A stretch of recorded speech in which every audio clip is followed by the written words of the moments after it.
نحمدہ و نصلی علی رسولہ الکریم اعوذ باللہ من الشیطان الرجیم بسم اللہ الرحمن الرحیم اما بعد برادران اسلام واجب و احترام بزرگوں دوستوں ناظرین سامعین آپ سب کو السلام علیکم ورحمۃ اللہ وبرکاتہ۔ آپ تمام ناظرین اور سامعین کا خیر مقدم ہے ہمارے چینل باغ مومن میں، جہاں پر الحمدللہ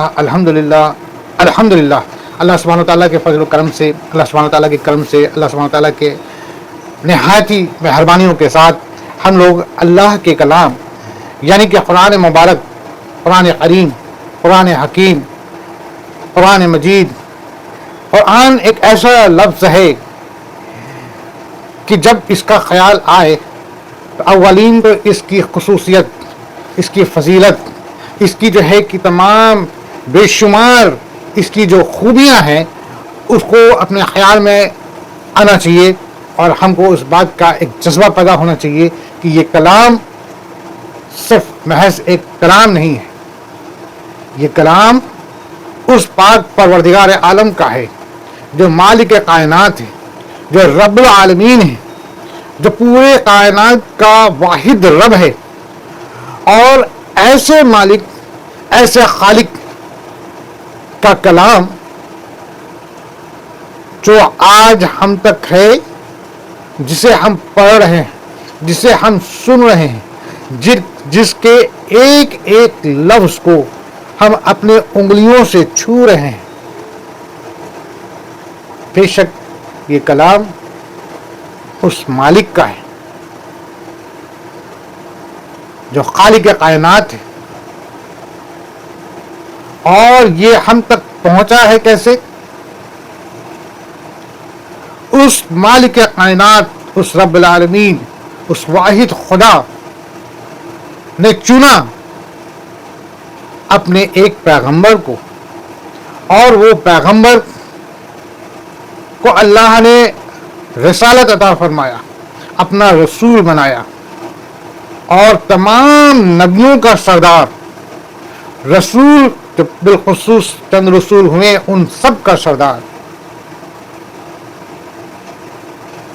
اس خاص رحمت دو جہاں محبوب کبریا جناب ہمارے آقا حضور صلی اللہ علیہ وسلم حضرت محمد مصطفیٰ صلی اللہ علیہ وآلہ وصحبہ وسلم تسلیما کثیرا کثیرا کے سینے میں اتارا، اور ان کے سینے سے، ان کے زبان مبارک اور ان کے زبان مبارک سے نکلے ہر الفاظ کو تمام صحابہ کرام نے لکھا، اور آج ہم تک پہنچ گیا۔ تو اس کلام کا جو ہے کہ خصوصیت یہاں سے آپ نے محسوس کرنی ہے کہ جب ہم اس کے ایک لفظ پر غور کریں، جب ہم اس کتاب کو اپنے ہاتھوں میں لیں، جب ہم اس کتاب کی ہر ایک آیت کو اپنے انگلیوں سے چھوئیں، تو بالخصوص ذہن میں اس بات کا خیال رہے کہ یہ کلام اللہ کا ہے، یہ کلام اللہ کا ہے، ہمارے آقا حضور صلی اللہ علیہ وسلم کے سینے سے نکلی اور زبان مبارک سے کہی گئی اللہ کا کلام ہے، جو ہمارے آقا حضور صلی اللہ علیہ وسلم کے تمام مبارک صحابہ کرام نے، تمام صحابہ رحمۃ اللہ اجمعین نے اسے قلم بند کیا، اسے لکھا، اور پھر اس کی پھر الگ الگ پرنٹ آؤٹ ہوئی اور آج ہم تک پہنچی، اور اس کا ہمیں احساس ہوا۔ تو قرآن وہ جامع کتاب ہے کہ جس کی قوت، جس کی طاقت، جس کی فضیلت، جس کی برکت، اور جس کی اتنی بڑی عظمت ہے کہ اس کی عظمت کے سامنے تمام چیزیں جو ہے بالکل زیرو ہو جاتی ہیں۔ اس کی عظمت کے سامنے دنیا کی موجودہ دنیا میں اس کی عظمت اور اس قرآن کے سے بڑھ کر کچھ نہیں ہے۔ اس وقت، آج ہم جس وقت ہیں، اس وقت میں اگر سب سے عظیم کوئی کتاب ہے، سب سے عظیم کوئی کلام ہے، سب سے عظیم کوئی چیز ہے، تو وہ ہے بے شک اور بے شک قرآن کریم، قرآن مجید، قرآن پاک۔ اور اس کے بعد اگر دوسرا نمبر ہے تو بے شک وہ ہے ہمارے آقا حضور صلی اللہ علیہ وسلم کی کہی گئی بات، ہمارے آقا حضور صلی اللہ علیہ وسلم کے تمام باتیں، جو باتیں کو لکھی گئی، جو ہمارے سامنے حدیث ہے۔ یعنی کہ اس میں جینے کا طریقہ، اس میں زندگی گزارنے کا طریقہ، اس میں کامیابی کا طریقہ ہے. اگر قرآن پاک رہنمائی ہے، اگر قرآن پاک ہماری رہنمائی کرتا ہے، تو تمام حدیثیں ہمیں جو ہے کہ چلنے کا راستہ طریقہ بتاتا ہے. اللہ کے راہ پہ چلنا، اللہ کو کیسے راضی کرنا، اس راز کو بتانے والا حدیث ہے.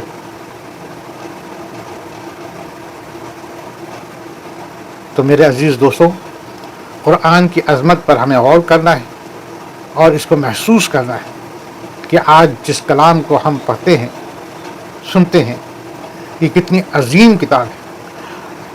اللہ سبحانہ وتعالیٰ نے اپنے کلام میں یعنی کہ اسی قرآن پاک میں کئی جگہوں پر اللہ کہتا ہے کہ بے شک یہ کتاب ایک روشن کتاب ہے. اللہ کہتا ہے بے شک یہ تمہارے لیے رہنما ہے. اللہ کہتا ہے کہ بے شک یہ میری ایک عظیم کتاب ہے. اور اللہ کے رسول کہتے ہیں کہ بے شک یہ کتاب ہمارے اوپر اللہ کا بہت بڑا احسان ہے اور آج کے لیے اللہ کا یہ بہت عظیم معجزہ ہے.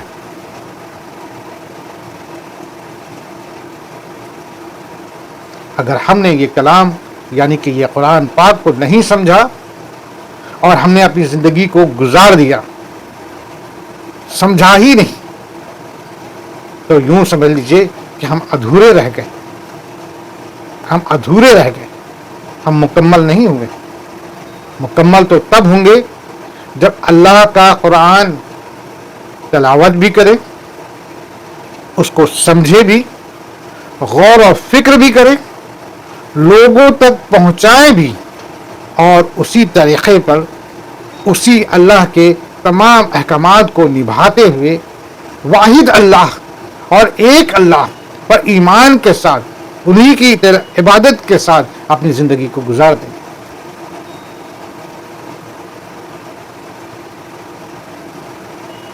تو میرے عزیز دوستو، بات تھوڑی سی لمبی ہو گئی.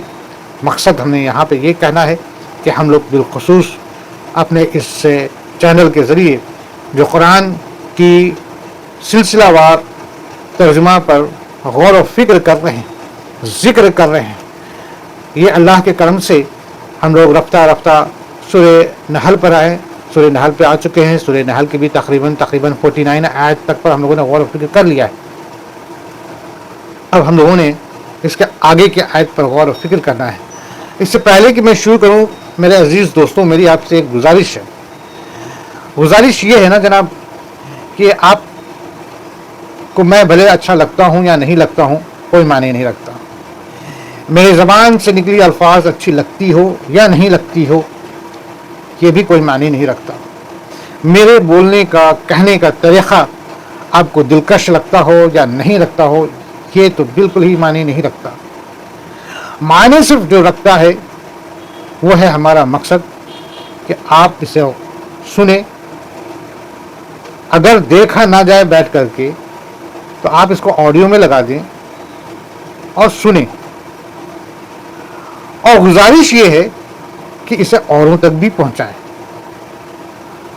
کیا پتا ایسی کوئی بات ہو جو ہمارے علم میں نہیں تھی، جب اللہ کے کلام کا ذکر ہوا تو ہمارے علم میں آ گئی. کیا پتا کسی کے لیے یہ روشنی مطلب کہ اس کی زندگی میں یہ روشنی کا کام کر جائے. کیا پتا کس کے لیے کس طریقے سے یہ اس کو فائدہ پہنچا دے. ایک بات، دوسری بات یہ بھی ہے کہ اگر اللہ کا کلام کو ہم آگے پھیلاتے ہیں، اللہ کے ذکر کو ہم اوروں تک لے جاتے ہیں، تو ایک نیک عمل تو ہے ہی، اور بے شک یہ اللہ کا حکم بھی ہے کہ جو بھی تم کو اللہ کے دین کے، اسلام کے متعلق کوئی بات اگر سننے کو ملتی ہے جو حق ہے، اس کو آگے پھیلاؤ، روک مت رکھو یہ کہہ کر کے کہ مجھے تو معلوم ہے. یہ بولنے والا شخص جو ہے کہ بس یوں ہی فضول بولا جا رہا ہے، اتنا میرے پاس وقت نہیں. میرے عزیز یہ بات سچ ہے کہ یہ میرے کہنے میں اور اس میں جو ہم لوگ کا یہ جو سلسلہ ہے، اس سلسلہ میں ممکن ہے کہ میں اس لائق نہیں ہوں، لیکن مقصد میرا ہے کہ میں اس پر ذکر کروں، تھوڑا سا وقت جو ہے کہ اس میں میں اپنے بھی علم میں اضافہ کروں اور کسی اور کے بھی تک پہنچاؤں، تاکہ شاید کسی اور کے لیے بھی کام آ جائے انشاءاللہ۔ تو دوستو، سورہ نحل کی آیت نمبر 49 تک پر ہم لوگوں نے غور و فکر کیا۔ اب جو ہے کہ آیت نمبر 50 سے ہم لوگ بسم اللہ کریں گے اس اللہ کے نام کے ساتھ۔ ربی یسر وتعسر وتمم بالخیر وبک نستعین یا فتاح ربی زدنی علما۔ بسم اللہ الرحمن الرحیم، سورہ نحل آیت نمبر 50۔ اور اپنے رب سے جو ان کے اوپر ہیں، اور اپنے رب سے جو ان کے اوپر ہیں کب کپاتے رہتے ہیں، اور جو حکم مل جائے اس کی تعمیل کرتے ہیں۔ میرے عزیز دوستو، اس سے پہلے کی آیت میں ہم لوگوں نے غور و فکر کیا کہ اللہ نے کہا ہے کہ آسمان اور زمین کے درمیان جتنے بھی چرندے، پرندے، فرشتے اور تمام مخلوق جو ہیں اللہ ہی کی حمد و ثنا کرتے ہیں، اللہ ہی کے سامنے اپنا سر جھکاتے ہیں اور اللہ ہی کی عبادت کرتے ہیں۔ اور یہ بات بھی سچ ہے کہ دنیا میں جتنے بھی مخلوق ہیں، چاہے وہ خوشی سے، چاہے وہ زبردستی، مگر عبادت تو اللہ ہی کے لیے کرتے ہیں۔ انہیں معلوم ہے کہ نہیں ہے کوئی معبود سوائے اللہ کے، وہ حق جانتے ہیں۔ اور تمام جو فرشتے ہیں وہ دن اور رات اللہ ہی کی حمد و ثنا کرتے ہیں، اللہ کا حکم بجا لاتے ہیں، اللہ کا جو حکم ہوتا ہے اس کو ترنت بجا لاتے ہیں، فرما بردار ہیں۔ ایک انسان ہی ہے جو انسان کو شیطان جو ہے ایسا بہکایا ہوا ہے کہ انسان الجھ گئے ہیں۔ تمام دیگر جو مخلوق ہیں ان کو بہکانے کا جو قسم ہے وہ شیطان نے نہیں لیا ہے، شیطان نے جو قسم لیا ہے وہ انسان کو بہکانے کا لیا ہے۔ تو یہی وجہ ہے کہ باقی جو تمام چرندے پرندے ہیں ان کو حق معلوم ہے، ان کو شیطان نہیں بہکا سکتا، ان پر شیطان کی دال بھی نہیں گلتی، ان پر شیطان کا زور نہیں پڑتا۔ شیطان تو انسان کو بہکانے کے لیے کہہ کے نکلا ہے، اور اللہ سبحانہ و تعالی جو ہے کہ جب سے انسان کو دنیا میں بھیجے، کہہ کے بھیجے کہ دیکھو یہ شیطان سے تم بچ کے رہنا، یہ تمہارا کھلا دشمن ہے۔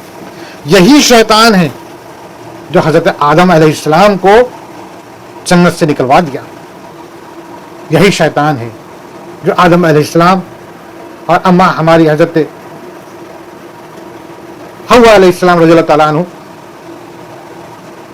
کو اس قدر بہکایا کہ جنت سے ان کو نکلنا پڑا، اور ان کی اولاد یعنی کہ ہم تمام لوگوں کے پیچھے یہ شیطان پڑا ہوا ہے، کیونکہ یہ تو اللہ سے وعدہ کر کے نکلا ہے نا۔ اللہ نے جب اس کو مردود کہہ کے نکال دیا تو یہ نکلا ہی ہے یہ کہہ کر کے کہ اے اللہ، آپ جس انسان کے وجہ سے مجھے نکال رہے ہیں میں اسی انسان کو آپ کے خلاف بہکاؤں گا۔ تو اللہ نے بھی کہہ دیے کہ جو میرا پکا بندہ ہوگا وہ ہرگز تمہارے بہکاوے میں نہیں آئے گا۔ اللہ نے اپنا کانفیڈنس دکھا دیا کہ جو میرا پکا بندہ ہوگا وہ ہرگز تمہارے بہکاوے میں نہیں آئے گا، تم کو جو کرنا ہے تم کر لو۔ تو شیطان نے کہا کہ اے اللہ، میں نے تو تیری اتنی عبادت کی ہے، بس میں اتنا ہی چاہتا ہوں کہ تو مجھے موقع دے دے قیامت تک میرے عبادت کے بدلے۔ اب دیکھیے شیطان تو شیطان ٹھہرا، شیطان تو شیطان ٹھہرا. اگر ذرا بھی وہ شیطان اپنے اس تکبر سے باز آ جاتا اور توبہ کر لیتا اور معافی مانگ لیتا تو ممکن ہے کہ میرا اللہ رحمان ہے، وہ معاف کر دیتا. غلطی تو حضرت آدم علیہ السلام سے بھی ہوئی، مگر حضرت آدم علیہ السلام ترنت جو ہے کہ توبہ کیے، معافی مانگے، مگر ان کو بھی سزا ملی کہ حضرت آدم علیہ السلام کو ایک طرف اور بی بی حوا رضی اللہ تعالیٰ عنہ کو دوسری طرف اتارا گیا. کہتے ہیں کہ حضرت آدم علیہ السلام اسی سرزمین ہندوستان میں اتارے گئے، جبکہ بی بی حوا رضی اللہ تعالیٰ عنہ جدہ میں. اور پھر حضرت آدم علیہ السلام معافی مانگتے رہے اور اس کے بعد اللہ نے معاف کیا، اور پھر ان دونوں کی ملاقات جو ہے کہ عین اسی جگہ جو ہے کہ جہاں پہ آج خانہ کعبہ ہے وہاں پہ کرایا، اور پھر وہاں سے جو ہے کہ تمام دنیا شروع ہوئی. ان سے 20 جوڑے بچے ہوئے، ہر جوڑے میں ایک بیٹا ایک بیٹی ہوئے، اور اللہ نے نظام بنایا، ایسا بنایا کہ ایک جوڑے کا بیٹا دوسرے جوڑے کی بیٹی سے نکاح کر لے تاکہ یہ دنیا قائم ہو سکے. اب اسی میں جو ہے کہ حابل اور قابل، حابل بڑے بیٹے تھے، قابل چھوٹا بیٹا تھا، اور جب ان کا نکاح کا معاملہ ہوا تو قابل کو حابل کی بہن سے نکاح کرنا تھا اور حابل کو قابل کی بہن سے نکاح کرنا تھا. مگر جو ہے کہ قابل نے کہا کہ میں حابل کی بہن سے نکاح نہیں کروں گا کیونکہ وہ بدصورت ہے، جبکہ میری اپنی بہن بہت ہی خوبصورت ہے، اس کا نکاح میں حابل سے کیوں کرنے دوں. قابل کے اندر بھی یہ بات ڈالنے والا شیطان تھا کہ تم اتنے خوبصورت ہو قابل، اور تم جس سے نکاح کرنے جا رہے ہو وہ تو تمہارے سامنے بڑی بدصورت ہے، تمہارا میل صحیح نہیں. اور قابل جو ہے کہ شیطان کے بہکاوے میں آ گئے، اور آنے کے بعد جو ہے کہ اپنے بھائی حابل کی قتل کیے، اور پھر اپنی ہی بہن کو لے کر کے بھاگ گئے. بہرحال اب ان سے جو اولادیں پیدا ہوئیں ان کا ایک الگ گروپ بن گیا، اور ادھر حضرت آدم علیہ السلام اور حابل سے جو ہے کہ ان کی الگ جنریشن شروع ہوئی. وقت کے ساتھ ساتھ جو جس مزاج کے ہوئے وہ اس مزاج کے حساب سے کوئی قابل کے ساتھ میں چلا گیا، کوئی حابل کے ساتھ رہ گیا. تو بہرحال اب شیطان پھر وہاں پھر آیا. اب حابل کے گروپ میں تو اس کا زور نہ چلا کیونکہ یہ پکے ایمان والے تھے، لیکن قابل کے گروپ میں اس کا زور چل گیا کیونکہ ان کی شروعات ہی غلط سے ہوئی تھی نا. تو ظاہر سی بات، ایمان کمزور تو شیطان کا فتنہ جلدی حاوی ہوگا. تو بہرحال لمبا واقعہ ہے، ہم مختصر میں آتے ہیں. تو جو ہے کہ شیطان جو ہے کہ قابل کے ہاں آ کر کے جو ہے کہ ان کے ہاں گانے کی شروعات کیا، ان کو ناچنے کا طریقہ بتایا، اور پھر وہاں سے تھوڑا سا کسی چیز پر اپنا ڈھول باجا جیسے بجاتے ہیں اس طریقے سے اس نے کچھ اپنا شروع کیا، اور لوگوں کو ایک جگہ پہ جمع کرتا گیا. لوگ جمع ہوتے گئے اور مزے لیتے گئے. شیطان پھر حابل کے گروپ میں بھی جاتا تھا اور کہتا تھا کہ دیکھو تم لوگ یہاں پر تمہاری کیسی زندگی گزر رہی ہے، تم لوگوں کے پاس کوئی بھی انٹرٹینمنٹ کے لیے کچھ نہیں، تم لوگ کے پاس انجوائمنٹ کے لیے کچھ نہیں. ذرا دیکھو نیچے وہ لوگ کتنا زندگی کو مزے سے گزارتے ہیں. تو کچھ لوگ بھٹک گئے، کچھ لوگوں نے دیکھا کہ ہاں صحیح بات ہے، تو کچھ لوگ ادھر بھی چلے گئے. بہرحال پھر دھیرے دھیرے شیطان جو ہے کہ اس قابل کے گروپ میں ان کے ہاں کوئی ایک شخص جو ان کے عزیز میں سے عزیز تھا اس کا انتقال ہو گیا. تو اس کے انتقال ہونے پر جو ہے کہ اس نے ان کے دماغ میں بات ڈالا کہ دیکھو وہ شخص بڑا ہی معزز تھا، بڑا ہی احترام کے لائق تھا، وہ تو گزر گیا، تو تم لوگ جو ہے کہ کیوں نہ ان کے یاد میں، ان کے رسپیکٹ میں کچھ ایسا بنا دو تاکہ تم جو ہے کہ وہاں پر آ کر کے ان کو کچھ یاد کر لیا کرو. تو ان لوگوں نے کہا کہ ٹھیک ہے تم ہی بنا دو. اب شیطان تو انسان کی شکل میں تھا نا، انہیں کیا پتا. تو اس نے خود جو ہے کہ ایک چیز بنا دیا اور کہہ دیا کہ بس یہ ان کے یاد میں ایک رہے گا. تو لوگ جو ہے کہ آنے لگے، وہاں پر بیٹھنے لگے. پھر دھیرے دھیرے کچھ نہ کچھ اس میں شیطان جو ہے کہ رسم ڈالنا شروع کر دیا، اور پھر دھیرے دھیرے اس طریقے سے بعد کی نسل آتی گئیں اور ان کے دماغ میں یہ آتا گیا کہ یہ بڑے ہی اچھے ہیں اور بڑے ہی ایسے ہیں اور ویسے ہیں، اور ایک طرح سے وہاں پر عبادت شروع ہو گئی.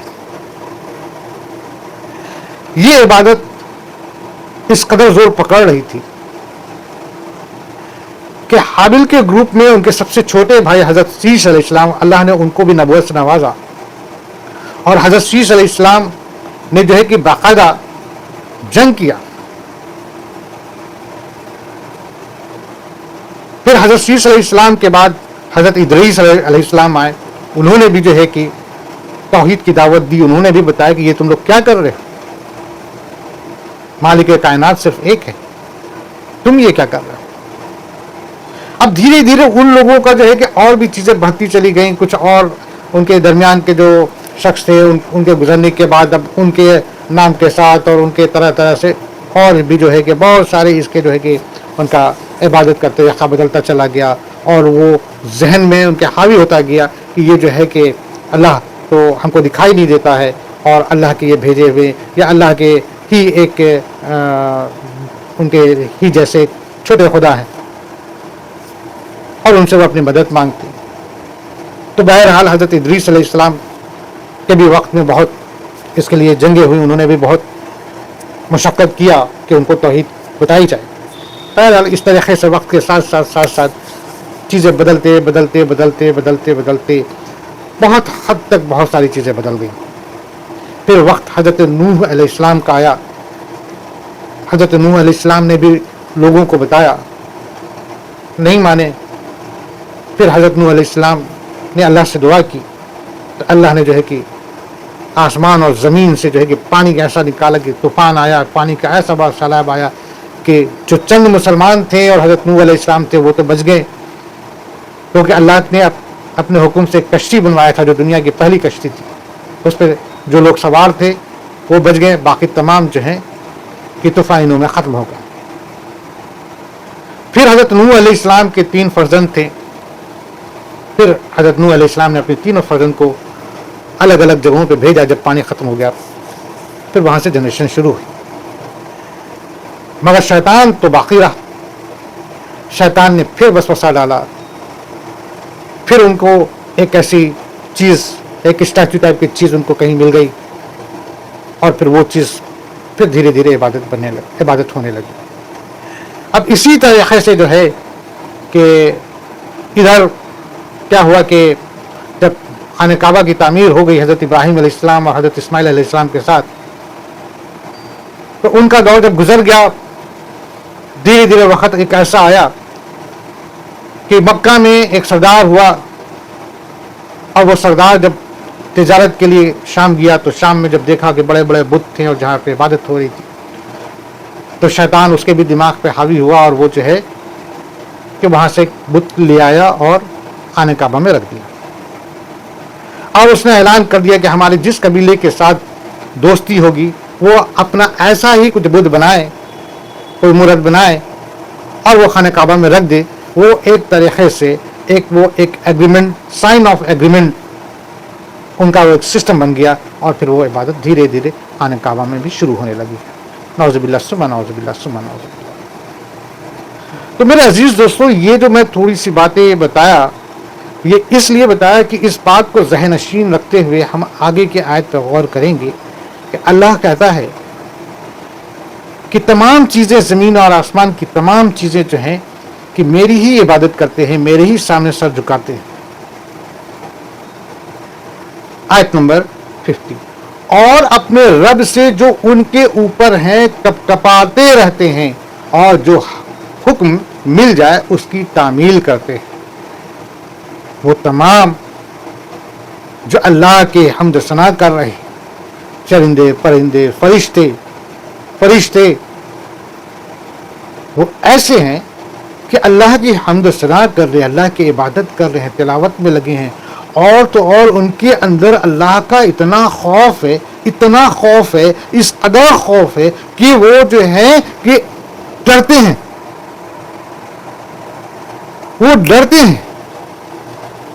اب ہم نے یہاں پر غور و فکر کرنا ہے کہ اے انسان ذرا سوچو کہ وہ فرشتے جو دن اور رات اللہ کی حمد و ثنا کر رہے ہیں، اللہ کی عبادت کر رہے ہیں اور اللہ ہی سے مانگ رہے ہیں، انہیں کوئی بھی گناہ کا، کوئی بھی برے عمل کا علم ہی نہیں. وہ ان سے کوئی برا عمل نہیں ہو رہا، ان سے کفر نہیں ہو رہا، ان سے شرک نہیں ہو رہا، مگر پھر بھی ان کے اندر اللہ کا اتنا خوف ہے کہ وہ کپ کپاتے ہیں، ڈرتے ہیں. ہم لوگوں نے ایک جگہ پڑھا کہ یہ جن جو ہوتے ہیں یہ آسمان میں جاتے تھے کہ ان کے اندر کیا باتیں چل رہی ہیں ذرا جانیں. تو یہ خود دیکھتے تھے کہ اللہ کے فرشتے کس طریقے سے جو ہے کہ ایسے اپنے پنکھوں کو پھڑپھڑاتے رہتے تھے. ڈر اللہ کا کوئی حکم آ جائے، کوئی بات آ جائے تو ان کے اندر ایسا کپکپاہٹ ہوتا تھا. ایک دوسرے سے پوچھتے ہیں کہ اللہ کا فرمان آیا، اللہ کا حکم آیا، کیا ہے حکم. تو کہنے کا معنی یہ ہے کہ جب ایسے اللہ کے مخلوق جن سے کوئی گناہ نہیں ہو رہا، جو کفر نہیں، شرک نہیں، کوئی برے عمل بد عمل نہیں کر رہے، مگر ان کے اندر اللہ کا اتنا خوف ہے، تو اے انسانوں، اے لوگوں، میں خود اپنے سے بھی کہتا ہوں کہ ہم لوگ کو کیا ہو گیا ہے. ہم آئے دن گناہ کرتے ہیں، ہم ہر پل گناہ میں کہہ لیا جائے کہ خود کو ڈالے ہوئے ہیں، ہاتھ پیر سر سب کچھ. کبھی آنکھ سے گناہ کر رہے ہیں، کبھی زبان سے گناہ کر رہے ہیں، کبھی دماغ میں خرافات آ رہا ہے، کبھی دل میں کسی کے لیے برا خیال آ رہا ہے، کبھی ہاتھوں سے گناہ ہو رہا ہے، کبھی ہمارے قدم برائی کی طرف جا رہے ہیں، کبھی ہمارے جسم کا اعضا جو ہے کہ برائی کی طرف جا رہا ہے. اور پھر بھی ہم کو اللہ کا خوف نہیں ہوتا، ہمیں پھر بھی اللہ کا ڈر نہیں آتا. کیوں نہیں آتا؟ کیوں نہیں ہم سوچتے؟ کیوں نہیں ہمارے آنکھوں سے آنسو نکلتا ہے؟ کیوں نہیں ہم کو ڈر محسوس ہوتا ہے؟ معلوم ہے کیوں؟ جس طریقے سے کسی چیز کے اوپر میل پرت در پرت پڑتی چلی جاتی ہے، دھول پڑتی چلی جاتی ہے، تو وہ چیز کی حقیقت تصویر جو ہے بدل جاتی ہے. ہمارے اندر کا جو ایمان ہے، ہمارے اندر کی جو روح ہے، اس پہ ہمارے بد عمل برائیاں اس طریقے سے اس پر مطلب کہ پے در پے ایسا پرت چڑھتا گیا ہے کہ ہمارے اندر کا جو ایمان ہوتا ہے وہ کمزور ہو گیا ہے. یہی وجہ ہے کہ ہم اللہ سے ڈرتے نہیں. ورنہ سچے انسان، ایمان والا انسان، وہ تو اللہ کا کلام سنتا ہے تو رو پڑتا ہے، اور اس کے دن اور رات اس رونے میں گزرتی ہے. جس کی مثال ہے ہمارے آقا حضور صلی اللہ علیہ وسلم اور ان کے صحابہ کرام. حضرت ابو بکر صدیق رضی اللہ تعالیٰ عنہ کہتے ہیں کہ ان کے آنکھوں سے ایسا زار کا زار آنسو گرتا تھا کہ جو ہے کہ ان کے آنکھ سے چہرے تک پورا نشان بن گیا.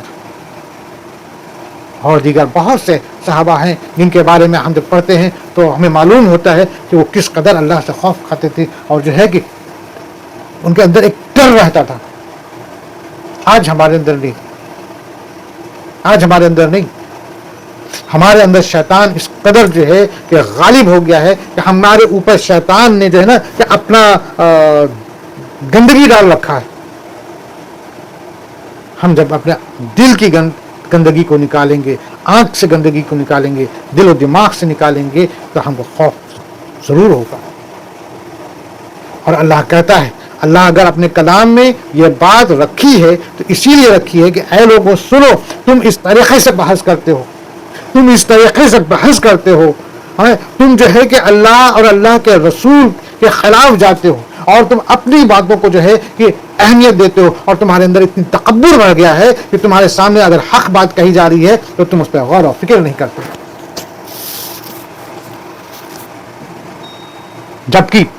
جبکہ دیکھو، اور جو میرے مخلوق ہیں وہ دن اور رات میری عبادت کرتے ہیں، سجدہ میں رہتے ہیں، مگر پھر بھی وہ ہم سے کپکپاتے ہیں، ڈرتے ہیں، اور اپنے رب سے جو ان کے اوپر ہے کا معنی جو قادر ہے، جو قدرت رکھتا ہے، جو رب العالمین ہے، جو خالق ہے، جو قوت رکھتا ہے کہ ان کو کبھی بھی مٹا دے،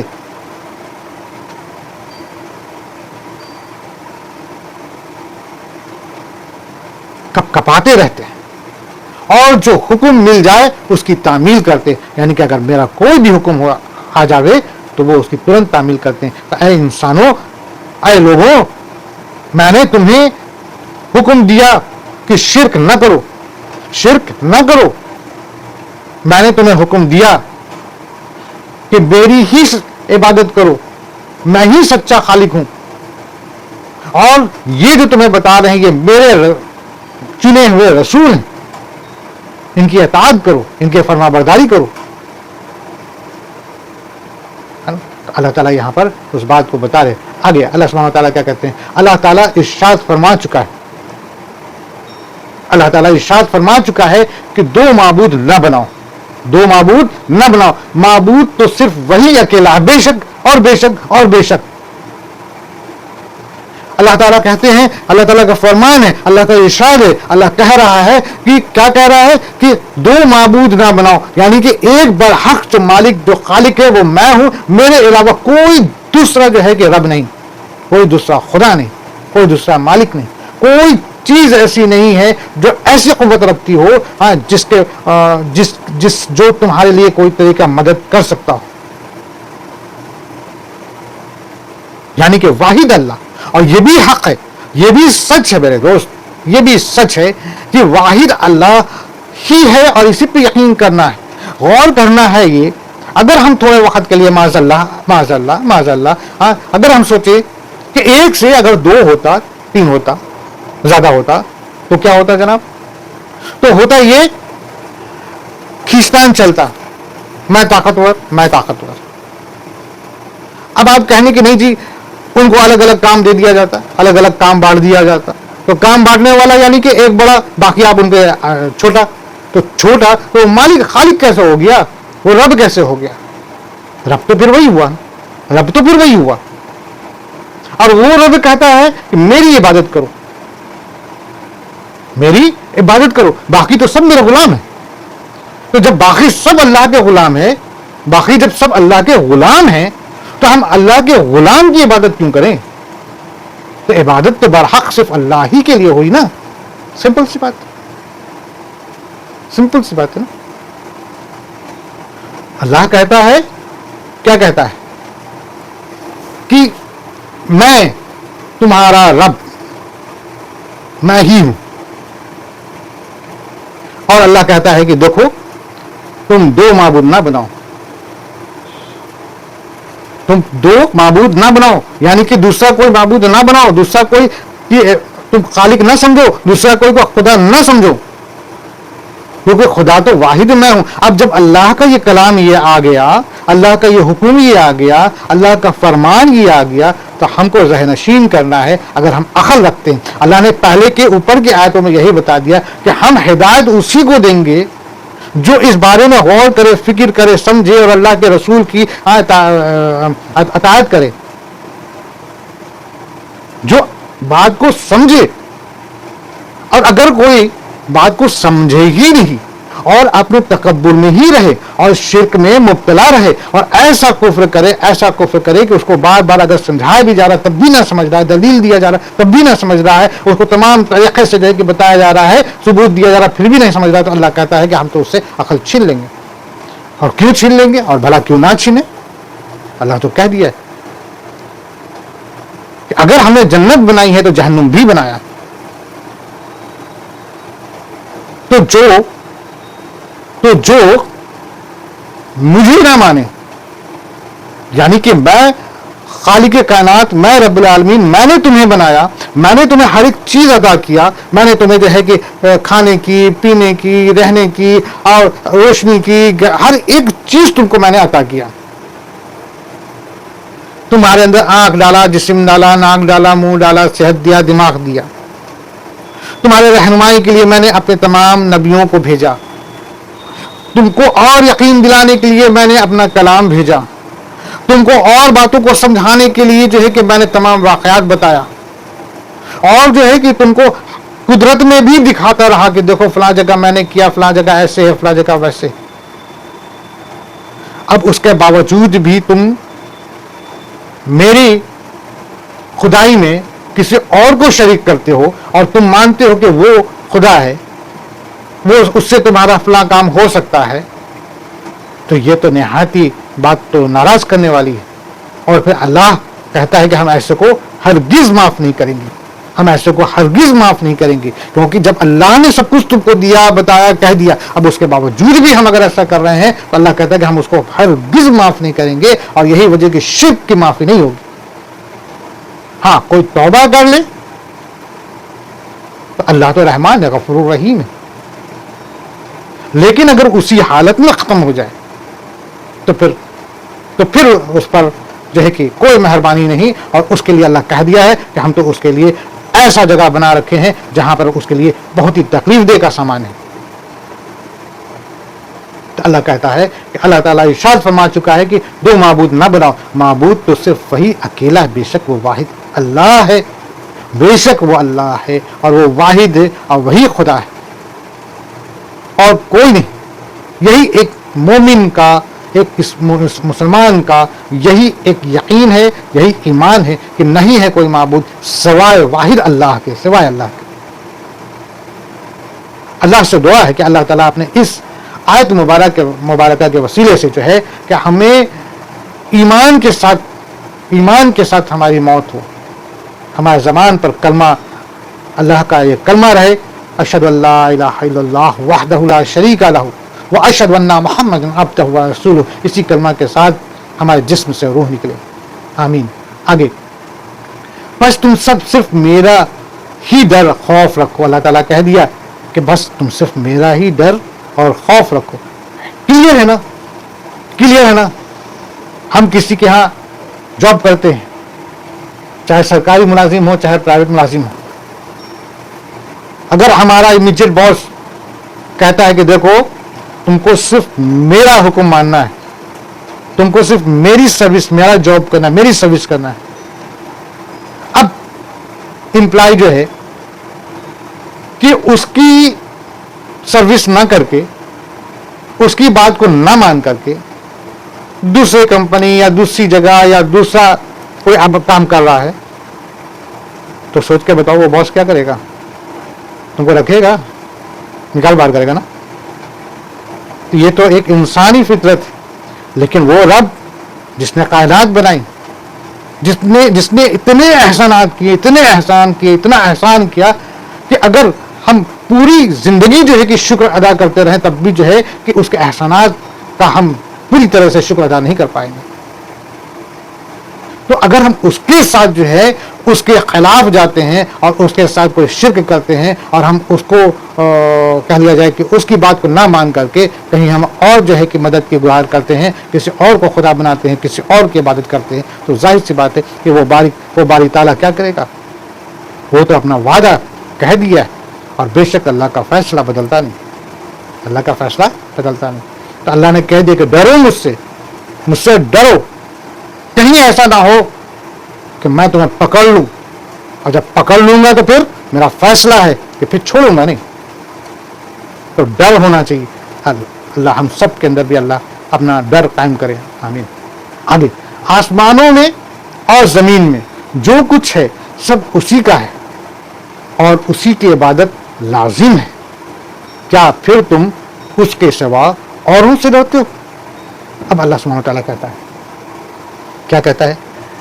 آسمانوں میں اور زمین میں جو کچھ ہے سب اسی کا ہے، بے شک اللہ کا ہے، بے شک اللہ کا ہے، بے شک اللہ کا ہے، اور اسی کی عبادت لازم ہے۔ یعنی کہ جو چیزیں اللہ نے بنا دی اور مالک کائنات، خالق کائنات کہہ دیا کہ دیکھو یہ تمام چیز میری اور میری عبادت کو، تو یہ لازم ہو جاتا ہے کہ ہم اس واحد اللہ ہی کی عبادت کریں، واحد اللہ ہی کی عبادت کریں۔ اور اللہ نے یہاں پر یہ بھی ڈکلیئر کر دیا کہ یہ سب میرا ہے، یعنی کہ تم کو کسی اور سے ڈرنے کی ضرورت نہیں، تم کو کسی اور سے ڈرنے کی ضرورت نہیں۔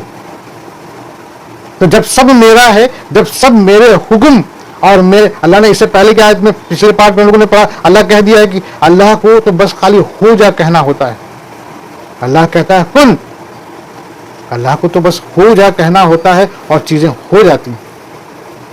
تو ہم نے ڈرنا کس سے ہے؟ اللہ سے، کہ اللہ ہم سے ناراض نہ ہو جائے۔ اللہ اگر ہم سے راضی رہے تو سب کچھ میرے حق میں ہوگا، کوئی ہمارا بگاڑ نہیں سکتا، کوئی ہمارا بگاڑ نہیں سکتا۔ موت تو دینے والا بے شک اللہ ہے، اور موت کی تاریخ ہماری مقرر ہے، نہ اس سے 1 سیکنڈ پہلے نہ اس کے 1 سیکنڈ بعد۔ تو ہماری موت تو تبھی ہوگی جب ہمارا وقت پورا ہو جائے گا۔ ڈاکٹر کہتا ہے، یا ہم سمجھتے ہیں، یا بعض وقت ہم بول چال میں کہتے ہیں کہ فلاں مریض بالکل موت کے منہ میں جا چکا تھا، مگر ڈاکٹر نے ایسا علاج کیا کہ وہ جو ہے کہ اس کو ڈاکٹر نے زندگی دے دی۔ اگر یقیناً وہ ڈاکٹر زندگی دینے والا ہے تو پھر اس مریض کی آخر کار 2 دن 4 دن 6 مہینہ 10 سال 15 سال 20 سال 50 سال کے بعد موت کیسے ہو جاتی؟ وہ ڈاکٹر پھر کیوں نہیں جان بچا لیتا اس کی؟ اور ڈاکٹر ہی اگر جان دینے والا بچانے والا ہے تو پھر دنیا میں موت ہی نہ ہو۔ موت تو یقینی ہے، اور پھر جب موت کا وقت آ جاتا تو پھر کوئی نہیں بچا سکتا، اور اگر بچ گیا تو یعنی کہ ابھی اس کا موت کا وقت نہیں ہے۔ Clear cut? تو اللہ کہتا ہے کہ تمہیں کسی اور سے ڈرنے کی ضرورت نہیں۔ پھر کیوں تم کسی اور سے ڈرتے ہو؟ پھر تم کیوں کسی اور سے ڈرتے ہو؟ یعنی کہ تم کسی اور کو اپنا رب مان کر کے تم کیوں اس سے جو ہے کہ اس کی عبادت میں، اس کی تمام اس کے جو چیزیں تم نے عبادت کا بنا رکھا ہے اس چیز کو کرتے ہو، اور اگر تم سے کوئی چیز گڑبڑ ہو رہی ہو تو تمہارے اندر ڈر پیدا ہو جاتا ہے کہ وہ خدا تم کو تمہارے ساتھ برا نہ کر بیٹھے۔ کیوں کر بیٹھے گا؟ کیونکہ وہ تو خدا ہے ہی نہیں، خدا تو برحق میں ہوں۔ تو پھر تم کو اس خدا سے جس کو تم نے جو ہے کہ بنا رکھا ہے نا، اس سے کیوں ڈرتے ہو؟ کیوں ڈرتے ہو؟ تو فارغ قریش میں ایسے تھے نا کہ کچھ لوگ یا جو کفر پہ تھے، جو شرک پہ تھے، وہ اپنی عبادت میں ایسا چیزیں رسم کرتے تھے اور ایسی چیزیں کرتے تھے، ایسا نظر و نیاز کرتے تھے کہ اس میں کوئی چیز اگر گڑبڑی ہو جاوے تو ان کو خوف ہوتا تھا۔ اچھا، بات جب نکلی ہے رسم نیاز کی تو اس میں بھی دیکھو ان لوگ ایسے تھے نا، ایسے تھے کہ اللہ کو تو وہ بھی مانتے تھے، وہ اللہ کو کہتے تھے کہ اللہ تو ان خداؤں کا خدا ہے، خداؤں مطلب ان کے چھوٹے چھوٹے جو خدا ہیں ان کے خداؤں کا خدا اللہ کو مانتے تھے، ہے نا۔ اچھا، اور اس میں نظر نیاز میں کیا کرتے تھے کہ وہ اپنے ان چھوٹے چھوٹے خداؤں کے لیے تو اچھی چیزیں رکھتے تھے، اور تمام خدا کے لیے یعنی کہ ان کو تھوڑا سا نیگلیکٹ کرتے تھے۔ تو بہرحال بات نیگلیکٹ کرنے یعنی کہ اللہ تو سمجھ ہے، اللہ کو کچھ نہیں چاہیے، اللہ کو ہم سے کچھ نہیں چاہیے۔ اگر ہم کچھ کرتے ہیں، ہم اللہ کی عبادت کرتے ہیں، ہم اپنے لیے کرتے ہیں، اور بے شک اللہ کے رضا کے لیے کرتے ہیں، اور بے شک اس کا بھی فائدہ ہم ہی کو ملنا ہے۔ اللہ کو کسی چیز کی ضرورت نہیں، اللہ اس سمجھ، وہ تو بے نیاز، ہم کیا اس کے لیے کر سکتے ہیں؟ ٹھیک ہے نا۔ تو اللہ کہتا ہے کہ تم جو ہے کہ پھر کسی اور سے نہ ڈرو، کیونکہ رب میں ہوں تمہارا اور واحد میں ہوں، میری ہی عبادت کرو اور میری عبادت لازمی ہے نا۔ کیا کہتا ہے اللہ؟ آسمانوں میں اور زمین میں جو کچھ ہے سب اسی کا ہے، بے شک رب کا ہے، اللہ کا ہے، اور اسی کی عبادت لازم ہے، بے شک اللہ کی ہی عبادت لازم ہے۔ کیا پھر تم اس کے سوا اوروں سے ڈرتے ہو؟ یعنی کہ تم کسی اور سے کیوں ڈرتے ہو؟ کسی اور سے تمہیں ڈرنے کی ضرورت نہیں. اللہ کو رضا کرو, اللہ کو راضی کرو, اللہ راضی تو سب کچھ ٹھیک, سب بہتر. آگے تمہارے پاس جتنی بھی نعمتیں ہیں سب اسی کی دی ہوئی ہے. دیکھیے اللہ سبحانہ و تعالیٰ, مطلب کہ انسان کو یہ چیز خود سوچنا چاہیے, نہیں سوچ رہا ہے پھر بھی اللہ تعالیٰ کہتے ہیں اور رسول اللہ کہہ رہے ہیں, اللہ کے رسول ہمارے آقا صلی اللہ علیہ وسلم کہہ رہے ہیں. اسی طریقے سے باقی پہلے کی جتنی امتیں گزری ہیں نا, ان کے بیچ آئے اللہ کے جو نبی ہوئے, جو رسول ہوئے, وہ کہیں. اور بات کی پولائٹنس دیکھیے کتنا سمپل سادی سی بات ہے کہ تمہارے پاس جتنی بھی نعمتیں ہیں سب اسی کی دی ہوئی ہے. بے شک ہم فصل پیدا کرتے ہیں, بڑی محنت کرتے ہیں, بڑی جستجو کرتے ہیں, ہاں, مٹی کو بنانا, پھر بیج ڈالنا, پانی ڈالنا, پھر اس کا خیال رکھنا اور پھر فصل ہو جانا. اب جناب ہم کہیں کہ بھائی فصل ہم نے پیدا کی, ہم نے پیدا کی, ٹھیک, بارشیں نہ ہو فصل سوکھ گئی, آپ بتاؤ کیوں نہیں تم نے پیدا کیا؟ یا پھر بارش اتنی ہو گئی کہ باڑھ آ گیا, سارے فصل خراب ہو گئے, اب بتاؤ کیوں نہیں تم نے بچا لیا؟ تو فصل بھی جو عطا ہے اللہ تعالیٰ کی ہی طرف سے.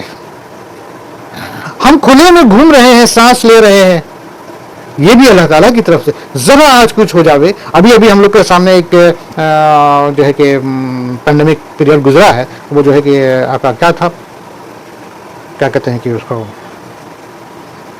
بائی دا وے ذہن سے بھی اتر گیا ہے نا, کہ وہ گزرا ہے. تو اس میں کیا حالت تھی جناب, ہم نے غور کرنا ہے نا. کسی بھی طرح کا کوئی بھی برا وقت آ جائے تو ہم نے غور کرنا ہے کیوں آیا. ہم اس کی سائنٹیفک ریزن ضرور بتا دیتے ہیں, سائنٹیفک ریزن کریٹ کر دیتے ہیں, لیکن پھر ہم اگر اس کی تہ میں جائیں تو سوال پیدا ہوگا ایسا کیوں ہوا. بہت ساری چیزیں مطلب ان ایکسپیکٹڈ ہو جاتی ہیں, ہم صرف بول کے رہ جاتے ہیں کہ ایسا ہو گیا. خیال کرنا ہے کیوں ہوا. تو اللہ سبحانہ و تعالیٰ کہتے ہیں, اللہ اپنے کلام میں کہہ رہا ہے کہ ساری نعمتیں جو ہیں, دن اور رات بھی ایک نعمت ہے, اور یہ بھی اللہ نے بنایا ہے, یہ بھی اللہ نے ہم انسانوں کو دیا ہے. ہم اگر زمین پر بیلنس کھڑے ہو کے چل بھی رہے ہیں تو غور کریں کہ یہ بھی اللہ کی ہی نعمت ہے. ورنہ ہم اپنے ارد گرد اپنے معاشرے میں دیکھیں تو بہت سے ایسے مل جائیں گے کوئی نہ کوئی کہ بیچارے جو سیدھے ہو کے چل بھی نہیں پاتے. تو بے شک اللہ کی نعمت ہے, اور بھی دیگر بہت ساری نعمت ہے جن کا ہم کو جو ہے کہ اگر کاؤنٹ کرے تو کاؤنٹلیس ہے. تو اللہ کہتا ہے یہ جتنی بھی نعمتیں ہیں سب اللہ ہی کی دی ہوئی, اللہ ہی کی دی ہوئی. آگے اللہ کہتا ہے اب بھی جب تمہیں کوئی مصیبت پیش آ جائے تو اسی کی طرف نالا و فریاد کرتے ہو. بات حقیقت کہی جا رہی ہے, اللہ کہہ رہا ہے, اور کتنے اچھے سے اللہ کہہ رہا ہے, سمجھا رہا ہے کہ اے انسانوں سمجھو, ذرا سوچو, جانو, دیکھو, غور تو کرو. اب اگر سپوز تم کسی مصیبت میں پھنستے ہو تو اس وقت تم اس اللہ ہی کو پکارتے ہو. مان لو کہ سمندر میں جا رہے ہو اور جو ہے کہ طوفان آ گیا, اب تمہاری کشتی گر رہی ہے, ڈماڈول ہو رہی ہے. اس وقت اگر آواز لگاتے ہو تو اے خدا, اے رب, تم کس کو آواز لگاتے ہو؟ اللہ کہتا ہے کہ تم مجھے ہی آواز لگاتے ہو. جب تمہارے سامنے تمہاری بنائے ہوئے خدا کی مورت نہیں ہوتی ہے نا, اور اس وقت جب تم آواز لگاتے ہو, پکارتے ہو, مدد مانگتے ہو, ہے نا, تو ہم مجھے ہی یعنی کہ تم اسی خدا کو, یعنی کہ تم اس خدا کو جس خدا نے تمام کائنات کو بنایا, جو واحد خالق ہے نا, تم اسی کو پکارتے ہو. اور جب تمہارا معاملہ ٹھیک ہو جاتا ہے تو پھر تم جو ہے کہ اپنے بنائے ہوئے خداؤں کو عبادت کرنے لگتے ہو, اس کا جو ہے کہ شکر ادا کرتے ہو. یہ کیسا ناانصافی ہے بھائی, یہ کیسی بات ہے. تو جب تم اللہ سے مدد کی گہار کرتے ہو, مدد مانگتے ہو, اور اگر تمہاری مدد ہو جاتی ہے تو پھر تم جو ہے کہ شرک کرنا شروع کر دیتے ہو, یہ کیسی بات ہے. اللہ سبحانہ تعالیٰ کہتے ہیں ایک بار پھر سے, تمہارے پاس جتنی بھی نعمتیں ہیں سب اسی کی دی ہوئی ہے. اللہ نے ڈکلیئر کر دیا, مان لو, یقین کرو, یہی ایمان ہے, وہی مسلمان ہے جو اس بات کو مان لے. اور وہ مسلمان نہیں جو اللہ کے علاوہ کسی اور پر اس بات کا یقین کرے, نعوذ باللہ ثم نعوذ باللہ, کہ اس خدا سے جو ہے کہ اس کو یہ چیز ملا یا مل رہا ہے یا ملے گا تو مسلمان. تو اللہ کہتا ہے کہ تمہارے پاس جتنی بھی نعمتیں ہیں سب اسی کی دی ہوئی ہے. اب بھی جب تمہیں کوئی مصیبت پیش آ جائے تو اسی کی طرف نالا وہ فریاد کرتے ہو, ہے نا. یہ کفار قریش سے کہا جا رہا ہے. اور قرآن تو جو اتاری گئی ہے قیامت تک کے تمام انسانوں کے لیے اتاری گئی, یعنی کہ ہم سب کے لیے. آگے, اور جہاں اس نے وہ مصیبت تم سے دفع کر دی, تم میں سے کچھ لوگ اپنے رب کے ساتھ شرک کرنے لگ جاتے ہو. یعنی کہ جب مصیبت پڑی تو تم جب ہاتھ اٹھا کے آسمان کی طرف ایسے ہاتھ اٹھا کے آسمان کی طرف یا خدا مدد, یا اللہ مدد, یا رب مدد, یا خدا مدد, یا رب مدد کرتے ہو, تو اس وقت تو تم مدد ہم ہی سے مانگ رہے ہو. اور جب ہم تمہاری مدد کر دیتے ہیں تو پھر تم میں سے کچھ لوگ واپس جا کر کے پھر وہی شرک کیوں کرنے لگتے ہیں. ہاں, جو عقل رکھتے تھے وہ سمجھ جاتے, ٹھیک ہے نا. اللہ کہتا ہے اور جہاں اس نے وہ مصیبت تم سے دفع کر دی, یعنی کہ اللہ نے دفع کر دی, تو تم میں سے کچھ لوگ اپنے رب کے ساتھ شرک کرنے لگ جاتے ہو. ٹھیک ہے, یعنی کہ پھر سے شرک کرنے لگتے. آگے کہ ہماری دی ہوئی نعمتوں کی ناشکری کرے, اچھا کچھ فائدہ اٹھا لو, اچھا کچھ فائدہ اٹھا لو, آخر کار تمہیں معلوم ہو ہی جائے گا. اللہ کہتے ہیں کہ جب وہ مدد کی گہار کر رہے تھے اور میں نے مدد کر دی, تو پھر کچھ لوگ جا کے پھر واپس شرک کرنے لگتے ہیں, یعنی کہ پھر وہ اپنے بنائے ہوئے خدا کی عبادت کرنے لگتے ہیں اور وہ بھول جاتے ہیں اور اللہ کی ناشکری کرتے ہیں, اللہ کا شکر نہیں ادا کرتے. یہ مدد تو اللہ کی طرف سے تھی. جب وہ ہاتھ اٹھا کر کے ایسے مدد مانگ رہے تھے, جب سمندر میں طوفان زور پہ تھا اور کشتی ڈوب رہی تھی اور وہ ہاتھ اٹھا کے مدد مانگ رہے تھے, اور جب میں نے ان کی مدد کر دی اور صحیح سلامت وہ آگے کنارے پر, تو ان کو میرا ہی شکر ادا کرنا چاہیے کہ رب تیرا شکر ہے. لیکن وہ چلے جاتے ہیں پھر اپنے بنائے ہوئے خداؤں کے پاس اور وہاں پہ جا کر کے پھر ان کا جو ہے کہ عبادت شروع کر دیتے. تو اللہ کہتا ہے کہ ہماری دی ہوئی نعمتوں کی ناشکری کرے, اچھا کچھ فائدہ اٹھا لو. اب اللہ تعالیٰ کہتا ہے اچھا ٹھیک ہے اٹھا لو, کچھ فائدہ اٹھا لو. کچھ فائدہ مطلب دنیا میں رہ لو کچھ دن, چلو دنیا کے کچھ فائدے اٹھا لو. دنیا میں بھی تو میں ہی تم کو دے رہا ہوں اور میرا وعدہ اللہ نے تو کہہ دیا کہ ہم سب کو دیں گے, ہم ہی سب کو دیں گے اور ہم سب کو دیں گے اور دیتے ہیں, کیونکہ یہ اللہ کا وعدہ ہے. کیونکہ اللہ نے تو بندوں کو بنا دیا نا, اللہ نے تو انسان کو بنا کے بھیج دیا. اب اللہ کہتا ہے کہ ہم تو بھیج دیا, ایسا تھوڑی ہے کہ ہم اس کو دیں گے, ہم سب کو دیں گے, ہم سب کو دیں گے, ہم سب کو دیں گے. جس کی تقدیر میں جتنا ہے ہم اس کو دیں گے, چاہے وہ کفر کرے چاہے وہ شرک کرے, لیکن ہم دنیا میں اس کو دیں گے, جو وعدہ ہے وہ دیں گے. لیکن ہاں وعدہ یہ بھی ہے کہ اگر وہ شرک کرتے ہوئے آیا ہمارے پاس, یعنی کہ شرک میں ختم ہو گیا, تو پھر ہم اس کو پکڑیں گے.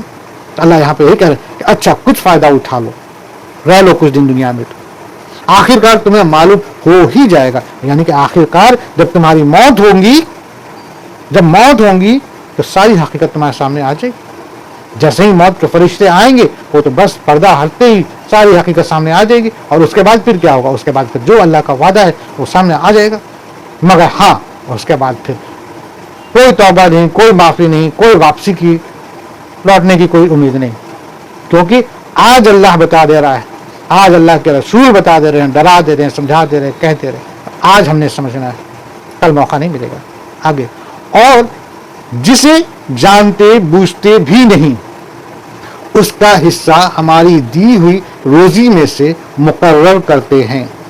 واللہ تمہاری اس بہتان کا سوال تم سے ضرور ہی کیا جائے گا.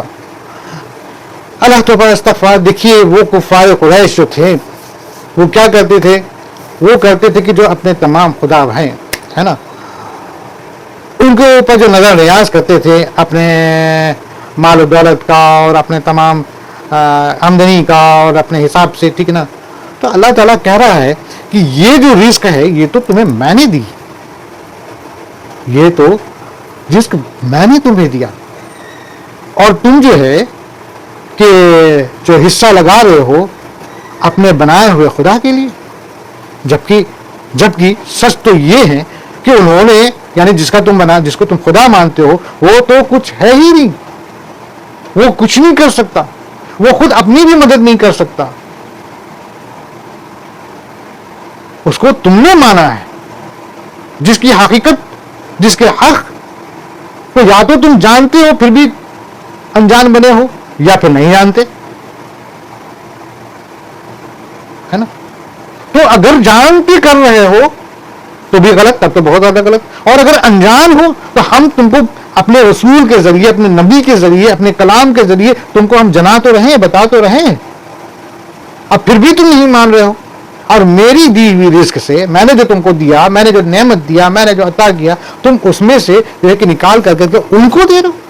اللہ یہ نہیں کہہ رہا ہے، اللہ نہیں چاہتا کہ اللہ تو ہم لوگوں نے بات کی نا کہ اللہ سمجھ، اس کو کسی چیز کی ضرورت نہیں، وہ نہیں چاہتا کہ تم جو ہے کہ مجھے جو ہے کہ نظر نیاز پیش کرو، تو اللہ ایسا نہیں کہ اس کو بھوک لگتی ہے نعوذ باللہ کہ اس کو کھانے کی ضرورت ہے اور یہ سب، اللہ معاف ہے، اللہ تو بس تک ہے۔ اللہ تو ہمارے عمل کو دیکھ رہا ہے، اللہ ہمارے نیت کو دیکھ رہا ہے، اور اللہ ہمارے ایمان اور ہمارے طریقے کو دیکھ کر کے بول رہا ہے کہ تمہیں رزق ہم نے دیا، اور تم میری دی ہوئی رزق سے تم جو ہے کہ نظر اور نیاز اور جو بھی پیشکش کر رہے ہو تم ان کے لیے کر رہے ہو، بھلا وہ کون ہے؟ اللہ کہتا ہے اور جسے جانتے بوجھتے بھی نہیں، جسے جانتے بوجھتے بھی نہیں، یعنی کہ جس کو تم جان نہیں رہے ہو، جس کو تم بس خالی اپنا من کا وہ بنا دیے ہو کہ ہاں یہ چیز یہ ہے، جسے تم جانتے بوجھتے نہیں ہو، اس کا حصہ اب اس کے لیے حصہ نکالو ہماری دی ہوئی روزی میں سے، ہماری دی ہوئی روزی میں سے، واللہ تمہارے اس بہتان کا سوال تم سے ضرور کیا جائے گا، یعنی کہ قیامت کے روز جب ہم اللہ کے سامنے پیش کیے جائیں گے، اور جب وہ تمام کفار جب پیش کیے جائیں گے، وہ شرک کرنے والے پیش کیے جائیں گے، تو اللہ تعالیٰ ان سے سوال کرے گا کہ اب بتاؤ تم کس سے خدا مانتے ہو؟ تو اب تو سب کچھ حق جان چکے ہوں گے، کہیں کہ بے شک تو خدا، تو اللہ پوچھے گا کہ پھر تم وہ جو کام کرتے تھے وہ کیا تھا؟ کیا تمہارے پاس بتانے والا کوئی نہیں آیا؟ کیا تمہارے پاس ہمارا کلام نہیں اترا؟ کیا تمہارے ارد گرد کوئی تمہیں بتانے والے یا سمجھانے والے نہیں تھے؟ تب سوال ہوگا۔ اور وہ اللہ سبحانہ و تعالیٰ کے لیے لڑکیاں مقرر کرتے ہیں، نعوذ باللہ ثم نعوذ باللہ۔ اب اللہ سبحانہ و تعالیٰ دیکھیے جو بات بتانے جا رہے ہیں، اور وہ اللہ سبحانہ و تعالیٰ سبحانہ تعالیٰ کے لیے لڑکیاں مقرر کرتے ہیں، اور اپنے لیے وہ جو اپنی خواہش کے مطابق ہو۔ دیکھو دوستو، ہم لوگ تھوڑی سی بات سمجھتے چلیں تاکہ آسانی ہوگی، حالانکہ وقت زیادہ ہو رہا ہے، مگر پھر بھی ہم بات کریں گے۔ آپ کے پاس وقت نہیں ہوگا شاید سننے کے لیے، آپ تک بور ہو چکے ہوں گے، لیکن ہم ابھی بھی بولیں گے۔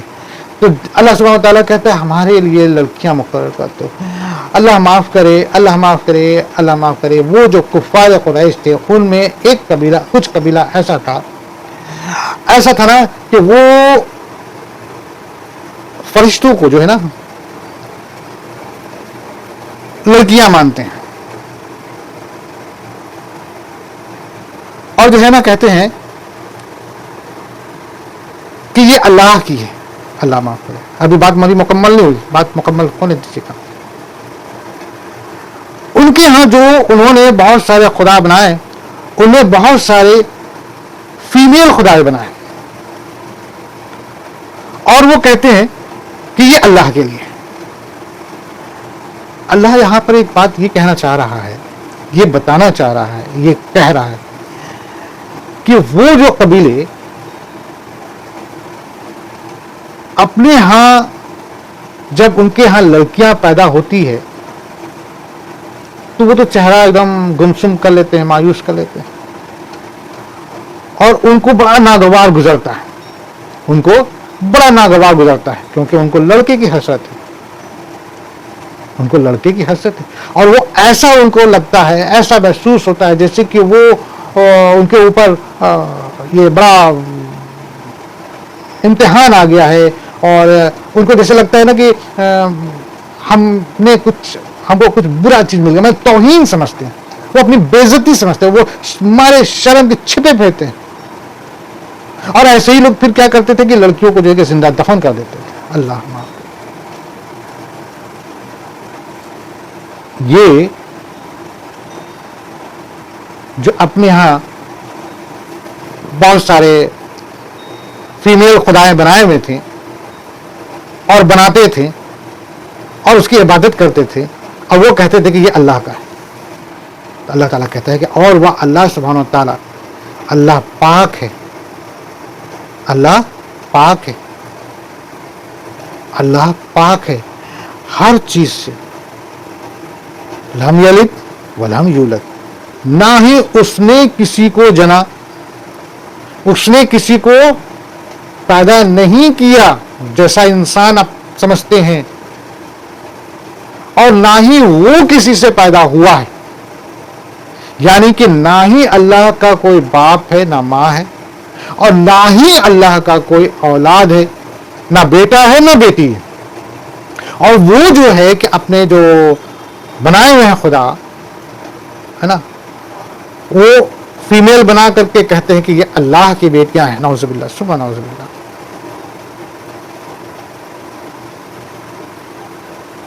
اور وہ اللہ سبحانہ و تعالیٰ، اللہ جو پاک ہے، کے لیے لڑکیاں مقرر کرتے ہیں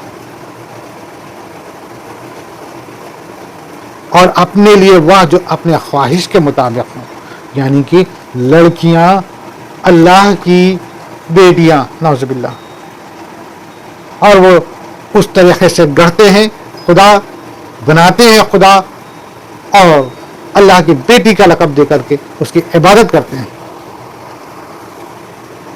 اسی طریقے سے کوئی قبیلہ تھا جو فرشتے کو ایسا سمجھتا تھا، جبکہ وہ اپنے ہاں، ان کی ہاں لڑکی پیدا ہو تو جو ہے کہ مارے جو ہے کہ تکلیف میں، ان کو شرمندگی میں منہ چھپائے پھرتے تھے اور اذیت میں رہتے تھے، اور جو ہے کہ ان کو جو ہے قتل کر دیتے تھے، تاکہ زندہ دفن کر دیتے تھے. تو یہاں پر وہی بات بتائی گئی، اسی قبیلے کے بارے میں بتائی گئی ہے نا، کہ یہ لوگ خدا کے لیے بیٹیاں تجویز کرتے ہیں. وہ اس سے پاک و پاکیزہ ہے نا. وہ لوگ کیا سوچتے ہیں؟ یہ اللہ کی بیٹیاں. ان میں سے کچھ لوگ زندہ دفن کر کے اللہ کی بیٹیاں. نعوذ باللہ، سبحان اللہ. ان میں سے جب کسی کو لڑکی ہونے کی خبر دی جائے تو اس کا چہرہ سیاہ ہو جاتا ہے اور دل ہی دل میں گھٹنے لگتا ہے. یہ باتیں ابھی ہم لوگ ذکر کر چکے ہے نا. اللہ سبحانہ وتعالیٰ کہتا ہے ان میں سے جب کسی کو لڑکی ہونے کی خبر دی جائے تو ان کا چہرہ جو ہے کہ سیاہ ہو جاتا ہے، کالا پڑ جاتا ہے ایک دم، ہے نا. اور دل ہی دل میں گھٹنے لگتے ہیں نا، کہ ان کو جو ہے کہ تکلیف میں آ جاتے ہیں. آگے اس بری خبر کی وجہ سے لوگوں سے چھپا چھپا پھرتا ہے نا.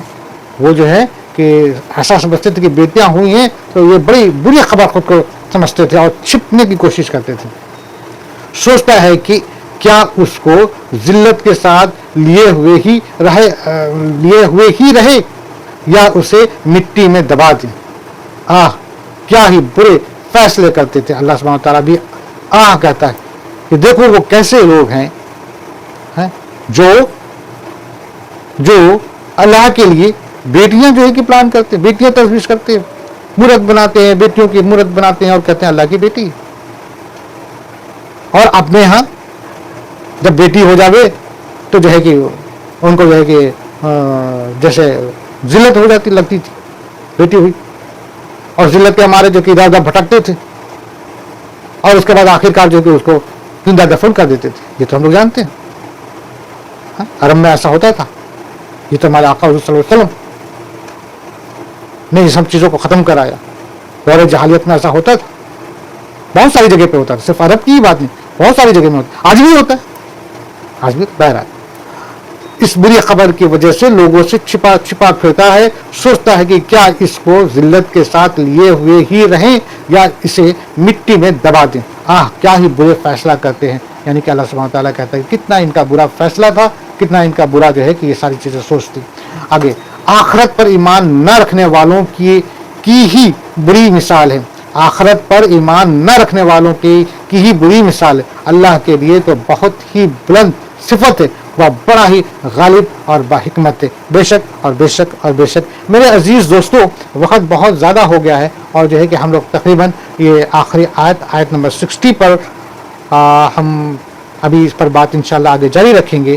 بہرحال فی الحال ہم آیت نمبر 60 پر اجازت چاہتے ہیں.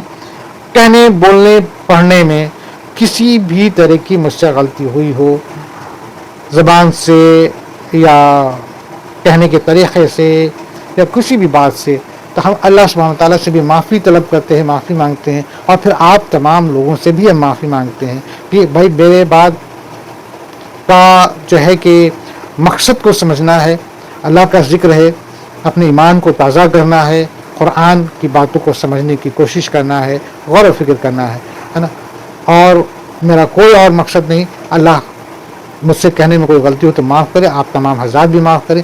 بہرحال جو کچھ بھی میں نے قرآن پاک کی باتیں پڑھی، بے شک اللہ سچا ہے، اللہ سچا ہے، اللہ سچا ہے. صدق اللہ العظیم. اللہ حافظ.